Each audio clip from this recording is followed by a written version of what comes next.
Dy partitë politike shqiptare, BDI dhe PDSH, që në këto zgjedhje fituan disa mandate deputetësh më pak se në zgjedhjet e kaluara, nuk marrin përgjegjësinë për humbjen e pësuar. Nga BDI-ja insistojnë se ata janë fitues tek shqiptarët. BDI shënoi fitoren e 11 me radhë prej formimit të saj dhe për momentin me 10 deputetët e saj është Chelsea, i cilës do qeveria të ardhshme. Kemi ndërgjegjen e pastër sa i takon uljes së mandateve shqiptare. Në përgjithësi, pasi më shumë se një vit, kemi apeluar te partitë e vogla opozitare që të bashkohen, madje edhe me çmim të humbjes së BDI-s, por nuk u bashkuan. Tani jemi të angazhuar në stabilizimin e vendit me qeveri dhe natyrisht se BDI do të reflektojë mbi rezultatet e zgjedhjeve në zona të ndryshme.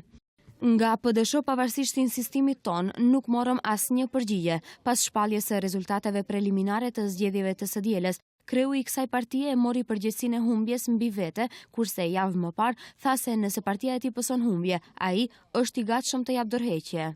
Uroj që zgjedhjet ishin të suksesshme. Partia Demokratike Shqiptare ka rezultat të dobët në këto zgjedhje dhe për këtë rezultat e marrun përgjegjësinë si kryetari i partisë pa diskutim. Nëse i humbim zgjedhjet në mënyrë korekte dhe demokratike, unë do t'jap dorëheqje të parevokueshme për postit kryetarit të partisë. Megjithatë, për cilës parti duhet t'i humbi unë zgjedhjet.